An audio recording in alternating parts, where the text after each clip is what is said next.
Hello বন্ধুরা, আমরা পুরীতে এসেছি। আজকে নিয়ে 3 দিন হতে যাচ্ছে। এবার আমরা আজকে ট্রেন ধরবো। তার সকালে দেখো একটি খুবই খারাপ দৃশ্যর সম্মুখীন হলাম। যাওয়ার সময় এরকম দৃশ্য দেখে মনটাও খুব খারাপ হয়ে গেল।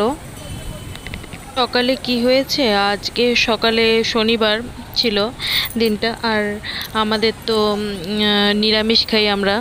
তাই এদিকে ফুটপাতে অনেক দোকান বসেছিল।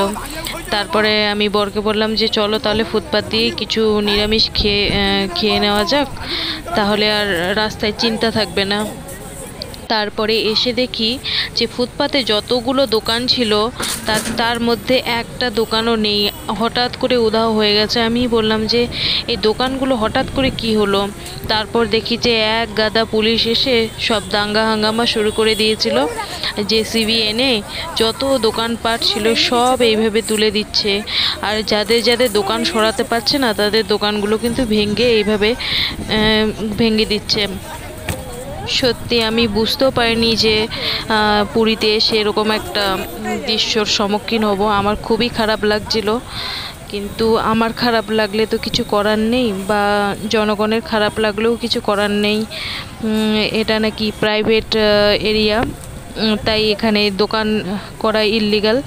তার জন্য নিচের মধ্যে নিচে যে বিচটা আছে সেখানে করতে বলছে দোকানগুলো, আর এই বিচের যদি একটু ধারে একটু দোকানের একটু রাস্তার সাইডে আসে তাহলে সেই দোকানগুলো তুলে দেওয়া হচ্ছে। আর এখানে অনেক সাধারণ মানুষ থাকে যাদের হলো এই করেই কিন্তু সংসার চলে, কিন্তু তারা জায়গা পাবে কোথায়? তাদের তো যদি ভালো করে বিক্রিও না হয় তারা কি করে হপ্তা দেবে? তারপরে এদিকে একটু রাস্তার মধ্যে যে বসেছিল, তারপরে এইভাবে সরিয়ে রাখছে, কারণ কি যদি না সরায় তাহলে মিনিটের মধ্যেই কিন্তু ভেঙে দিচ্ছে দোকানগুলো। না জানি গরিব মানুষগুলো কত লোন তুলেই না এই দোকানগুলো করেছে, কিন্তু এইভাবে যদি কারো মেহনতের জিনিস যদি কেউ ভেঙে দেয় বলো, তাদের কিন্তু খুবই খারাপ লাগে, আর সাধারণ মানুষদের দেখলেও কিন্তু খুবই খারাপ লাগে। তারপর দেখো এইভাবে ফেলে দিচ্ছে, অনেক জিনিসপত্র হয়তো তার ভেতরে আছে, সেগুলো সব নষ্ট হয়ে যাচ্ছে। আর এদিকে যত দোকানপাট ছিল, অনেক খাওয়ার দোকান ছিল, ইডলি ধোসা সাম্বার সব কিছুই এদিকে বিক্রি হচ্ছিল। রাতের দিকে প্রায় জাঁকজমক মতন একটা বাজার ছিল, খুবই সুন্দর। আর আমরা সেখান থেকে অনেক কিছু খেয়েওছি। তারপর সকালে দেখো, সকালে উঠতেই দেখছি যে একটা দোকানও নেই। আর এদিকে কিন্তু পুলিশ কিন্তু মারধরও করছিল, কিন্তু এদিকে যখন ক্যামেরার দিকে দেখছিল যে সবাই মিলে ক্যামেরা করছে, তখন কিন্তু পুলিশ একটু মানে একটু থেমে গেছিল এইসবের থেকে।